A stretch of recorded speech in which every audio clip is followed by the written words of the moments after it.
Indo British advanced pain clinic నొప్పి మాయం surgery దూరం. For appointments 9155515563. అందరికీ నమస్కారం. నేను Swaroopa Potlapalli. Welcome to I dream.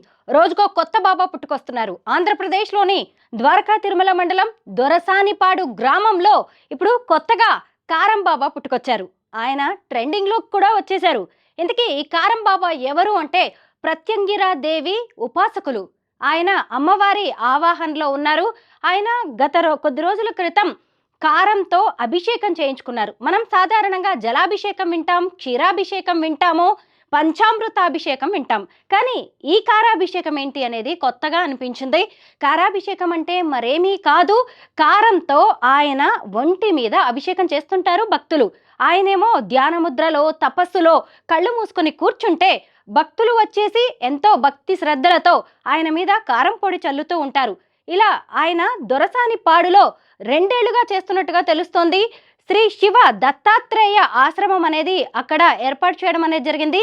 ఈ శివబాబా శివస్వామి అనే వ్యక్తి కాశీలో ఉంటారు. అప్పుడప్పుడు ఈ ఆశ్రమానికి వచ్చి వెళ్తూ ఉంటారు. అప్పుడు ప్రత్యేకమైన పూజలు హోమాలు చేస్తూ ఉంటారు. అయితే కొద్ది రోజుల క్రితం అంటే ఇటీవలి కాలంలో ఆయన చేసిన ఈ కారాభిషేకం పూజ అనేది మాత్రం ఇప్పుడు ప్రత్యేకంగా నిలుస్తోంది. అసలు ముందు ఈ కారాభిషేకం ఎలా జరిగిందో ఇప్పుడు చూద్దాం. కారం బాబా విశిష్టత కూడా తెలుసుకుందాం. కారానికి ప్రత్యంగిర అమ్మవారికి ఉన్న అనుబంధం ఏంటి, అవినాభావ సంబంధం ఏంటో కూడా నేను తర్వాత చెప్తాను. ముందుగా ఈ విజువల్స్ చూద్దాం.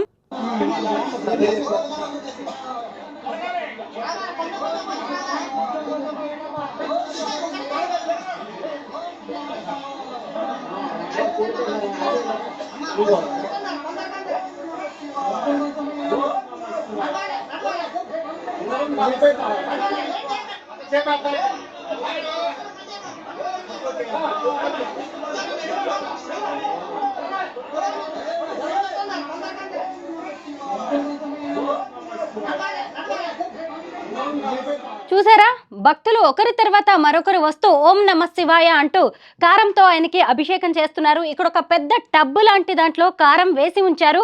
ఆ కారం వేసి ఉంచిన తర్వాత ఆ కారంతో భక్తులు ఆ శివస్వామికి పూజ చేయడం అనేది, అభిషేకం చేయడం అనేది జరుగుతుంది.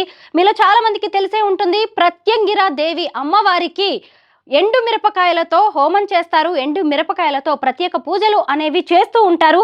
నేను కూడా గత మేలో జరిగిన పూజలో ఇలా ప్రత్యంగిర హోమంలో పాల్గొనడం అనేది దగ్గర నుంచి చూడడం అనేది జరిగింది. తెలంగాణలో బొడ్రాయి వేయడం అనేది ఎంతో ప్రత్యేకత కలిగిన అంశం. అప్పుడు ప్రత్యంగిరా దేవి ఆవాహన కోసం ఇలాగ హోమాన్ని చేసినప్పుడు నిజంగా ఎండు మిరపకాయలు హోమంలో వేస్తే కోరు అనేది రావడం అనేది జరుగుతుంది. రాకుండా ఉంటుందా అని నేను చూశాను. ఖచ్చితంగా అప్పుడు కోరు అనేది రాలేదు. ఇక్కడ శివస్వామిని చూసినా కానీ మామూలుగా కారం వేసినప్పుడు ఎక్కడైనా సరే కారం ఇలా ఎక్కడైనా మనం ఉన్న ప్రాంతంలో కారం అనేది ఉంటే మనకి తుమ్ములు వస్తాయి, కోరు వస్తుంది, దగ్గు వస్తుంది. కానీ ఇక్కడ మీరు గమనించవచ్చు, ఈ శివస్వామికి ఎలా చూసినా అంతమంది కేజీల కొద్దీ కారం వేస్తున్నా కానీ ఎలాంటి కోరు దగ్గు రావట్లేదు. పైగా ఆయన ధ్యానముద్రలో ఉన్నట్టుగా కూడా కనిపిస్తుంది. అయితే అసలు ఏంటి ఈ కారం బాబా ఎవరు, శివస్వామి ఎవరు అని నేను తెలుసుకునేందుకు అతనికి సంబంధించిన వారి వివరాల గురించి నేను ప్రయత్నించాను. ఒక ఫోన్ నంబర్ దొరకడంతో నేను ఆ ఫోన్లో మాట్లాడడం అనేది జరిగింది. వారు ఎవరు అంటే ఈయన దొరసానిపాడులో ఏర్పాటు చేసిన శ్రీ శివ దత్తాత్రేయ ఆశ్రమంలో ఆయన అనుచరులుగా తేలింది. నేను వాళ్ళతో ఈయనకి సంబంధించిన డీటెయిల్స్ తీసుకున్నాను. ఆయన కాశీ నుంచి అప్పుడప్పుడు వచ్చేసి ఇక్కడ పూజలు హోమాలు చేస్తూ ఉంటారు. అయితే మమ్మల్ని ఇలాగా కారంతో అభిషేకం చేయమని చెప్పారు. మొదట ఆయన కారాన్ని హోమంలో వేశారంట. ఆయన వేసినప్పుడు ఎలాంటి దగ్గు, కోరు, కళ్ళలోంచి మంటలు లాంటివి, నీళ్లు లాంటివి రాలేదంట. అదే నార్మల్ భక్తులు వేసినప్పుడు మాత్రం అందరికీ ఈ కోరు లాంటిది వచ్చింది. ఆ తర్వాత ఇలా కారాభిషేకం అనేది చేశారు అని చెప్పారు. అయితే ప్రత్యంగిర అమ్మవారు ఎవరు అంటే పంచకాళీలలో ఒకరిగా చెప్తారు. ఎంతో శక్తివంతమైన అమ్మవారు ఆవిడ ముఖ్యంగా సింహముఖంతో ఉంటారు. నీలవర్ణంలో ఉండే అగ్ని జ్వాలలతో భయంకర రూపంలో ఉంటారు.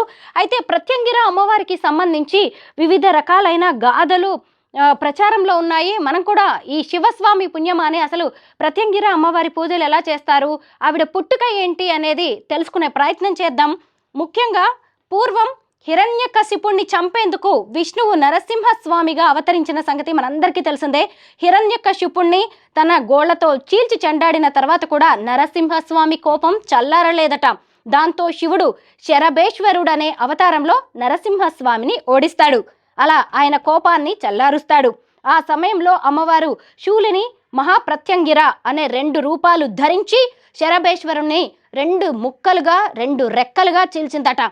ఈ అమ్మవారిని మొదటగా ప్రత్యంగిర, అంగీరసుడు అనే 2 ఋషులు దర్శించుకున్నారట.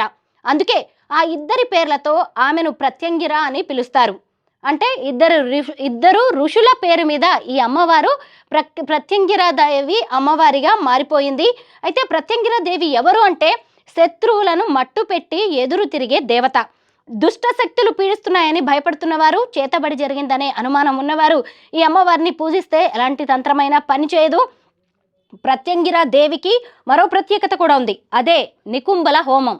ప్రత్యంగిరాదేవి అమ్మవారికి నికుంభలాదేవి హోమాన్ని కూడా చేస్తూ ఉంటారు. ఈ హోమాన్ని చేసిన వాళ్ళు ఎలాంటి విజయాన్నైనా అందుకుంటారట. ప్రత్యంగిరాదేవి ఆలయంలో ఇప్పటికీ ప్రతి అమావాస్యలోనూ ఈ హోమం చేస్తారు.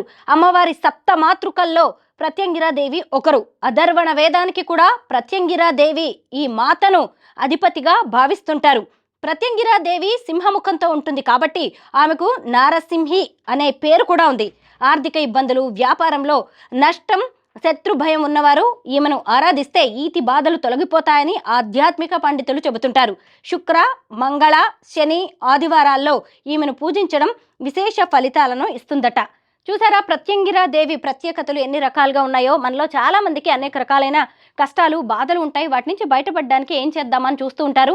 ఇక్కడ ఈ శివస్వామిని చూసినప్పుడు కూడా ఇక్కడికి వచ్చిన భక్తులందరూ కూడా తమ కష్టాలు, ఇబ్బందులు నెరవేరుతాయని అక్కడ వాళ్ళు చెప్పడంతోనే ఇలాగా ఆయనకి కారాభిషేకం అనేది చేయడం జరిగింది. ప్రత్యంగిరాదేవిని ఎండుమిరపకాయలతో పూజిస్తారనేది అందరికీ తెలిసిందే. ఇబ్బందుల్లో ఉన్నవాళ్ళు, కష్టాల్లో ఉన్నవాళ్ళు ఎక్కువగా ఈ అమ్మవారిని పూజిస్తూ ఉంటారు. ఇంట్లో కూడా 9 సార్లు ఆవిడ మంత్రాన్ని, జపాన్ని జపిస్తూ పూజ చేయడం అనేది కూడా జరుగుతూ ఉంది. అయితే అది ఎవరి నమ్మకాలను బట్టి వాళ్ళకి ఉంటుంది.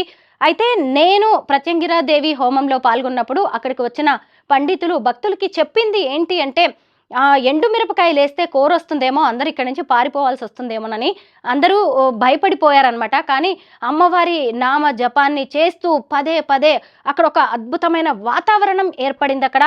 సో ఆ టైంలో ఈ అమ్మవారి జపం అనేది చేయడం, హోమం చేయడం అంటే నేను గమనించింది సైంటిఫికల్గా అయితే మనం ఎన్ని ఎండుమిరపకాయలు వేసినా దాంతోపాటు కొన్ని పూజా ద్రవ్యాలు, పూజా సామాగ్రి అనే దాన్ని కూడా హోమంలో వేస్తూ ఉంటాం. దాంతోపాటు నెయ్యి వేస్తాము, దాంతోపాటు కొన్ని చెక్క ముక్కలు లాంటివి కూడా వేస్తూ ఉంటాము. ఆ నెయ్యి అలాంటి వాటి వల్ల కూడా పెద్దగా సైంటిఫికల్గా చూసినప్పుడు ఈ కోరు లాంటిది రాదేమో అనిపించింది. ఇక ప్రత్యంగిరాదేవి అనే ఆవిడ గురించి కూడా మనం ఇప్పుడే విన్నాం కదా. శత్రువులను మట్టుబెట్టి ఎదురు తిరిగే దేవత. అలాగే చాలా మందికి క్షుద్ర శక్తుల భయం ఉంటుంది, చేతబడి భయం ఉంటుంది. మా మీద ఎవరో తాంత్రిక విద్యల్ని, తాంత్రిక శక్తుల్ని ప్రయోగిస్తున్నారని భయపడే వాళ్ళు ఎక్కువగా ఈ ప్రత్యంగిరాదేవిని పూజించడం అనేది కూడా జరుగుతూ ఉంటుంది. ముఖ్యంగా ఆవిడికి హోమాలు చేసి ఆవిడ్ని శాంతింపజేయడం అనేది అందులో భాగంగానే ఇలా ఎండు మిరపకాయలతో చేస్తూ ఉంటారు. మొత్తానికి ఈ శివస్వామి అనే వ్యక్తి మాత్రం ఇప్పుడు విపరీతంగా ట్రెండింగ్లోకి వచ్చాడు. మళ్ళొక్కసారి చూద్దాం ఇతని విజువల్స్.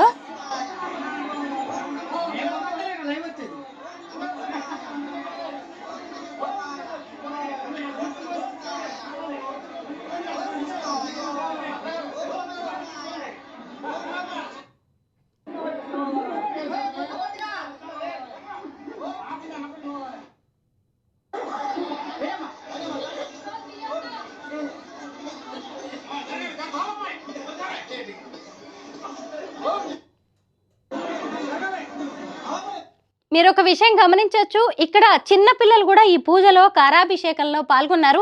ఎవరికి కూడా నాకు ఆశ్చర్యంగా అనిపించింది ఏంటంటే దగ్గు రావట్లేదు. నేను ఇందాక ఫోన్లో ఇతని అనుచరులతో మాట్లాడినప్పుడు అది నిజంగా కారమేనా అని అడగడం జరిగింది. ఎందుకంటే సహజంగా మనకి ఒక డౌట్ ఉంటుంది కదా, అది నిజంగా కారమా లేకపోతే కలరా అనే డౌట్ ఉంటుంది కదా.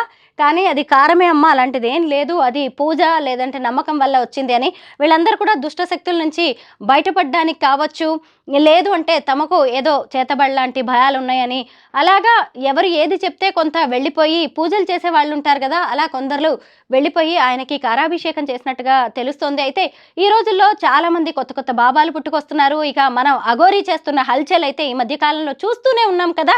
అయితే ఇలాంటి బాబాల్ని నమ్మాలా వద్దా అనేది ఎవరి వ్యక్తిగత విషయం. కాకపోతే ఏదైనా సరే శృతి మించింది అన్నప్పుడు మాత్రం ఎక్కడికక్కడ ప్రజలే చైతన్యవంతులు కావాలి. దీనివల్ల ఎవరికి ఎలాంటి ఇబ్బంది లేదు అనుకున్నప్పుడు దాన్ని మనం అక్కడికి వదిలేయడం అనేది జరుగుతుంది. కానీ ఈ శివస్వామి అనే వ్యక్తి ఇతరులను ఇబ్బంది పెట్టడం కానీ లేదంటే ఇంకేదన్నా జరిగినప్పుడు ఖచ్చితంగా పోలీసులు కావచ్చు, మన సిస్టమ్ అనేది అలర్ట్ అవ్వడం అనేది జరుగుతుంది. ఈ శివస్వామి ప్రస్తుతం కాశీలో ఉన్నారు. ఆయన్ని నేను మళ్ళీ కాంటాక్ట్ చేసే పరిస్థితి వస్తుంది. ఖచ్చితంగా నేను ఆయన్ని ఇంటర్వ్యూ చేద్దాము అనుకుంటున్నాను. ఆయన గనక టచ్లోకి వస్తే అసలు ఒక కారం పొడిని ఇలా చల్లడం వల్ల అతనికి దగ్గు కోరు లాంటిది ఎందుకు రాలేదు, ఆయన నెత్తి మీద కూడా అభిషేకం చేసినట్టుగా మనకు కనిపిస్తోంది. ఎందుకు ఈయన అంటే ఈ ఆవాహనలో, అమ్మవారి ఆవాహనలో ధ్యాన ముద్రలో ఉండడం వల్ల దాన్ని కంట్రోల్ చేయగలిగారా? సరే, ఆయనంటే కంట్రోల్ చేయగలిగారు అనుకుందాం. మరి చుట్టుపక్కల ఎవరికి కూడా కోరు, కన్నీళ్ళు, దగ్గు, తుమ్ములు లాంటివి రావట్లేదు. అదే కొంచెం ఆశ్చర్యంగా ఉంది. బట్ అక్కడి వాళ్ళు మాత్రం, ఆయన ఆశ్రమ నిర్వాహకులు మాత్రం అలాంటిదేం లేదు, కలర్ అలాంటిదేం లేదు, ఖచ్చితంగా ఇది కారమేనని చెప్తున్నారు. అయితే ఈ శ్రీ శివ దత్తాత్రేయ ఆశ్రమంలో ఏం జరుగుతుంటుంది, ఎలాంటి పూజలు చేస్తూ ఉంటారు అంటే ఇక్కడ జస్ట్ గోశాల ఉంటుంది. అప్పుడప్పుడు శివస్వామి వచ్చి పూజలు చేసి వెళ్తూ ఉంటారు. అంతకు మించి ఇంకేమీ లేదు. ఆయన ఎక్కడి వారో, ఆయన పూర్వపరాలు ఏంటో తమకు కూడా తెలియదు అని వాళ్ళు చెప్పడం అనేది జరిగింది. సరే, ఏదైనా నమ్మకం అనేది ఉండొచ్చు, భక్తి ఉండొచ్చు, కానీ ఎవరికైనా సరే మూఢభక్తి, మూఢనమ్మకం అనేది ఉండకూడదు. ఎవరి నమ్మకాలు వారికి ఉన్నా మరొకరిని మోసగించే వరకు మాత్రం ఆ పరిస్థితి వెళ్ళకూడదు. ఏదైనా సరే మీ విజ్ఞత, మీ సంస్కారం, అలాగే నాకు కూడా అది వర్తిస్తుంది. అవగాహనకి సంబంధించిన విషయం. నమస్తే.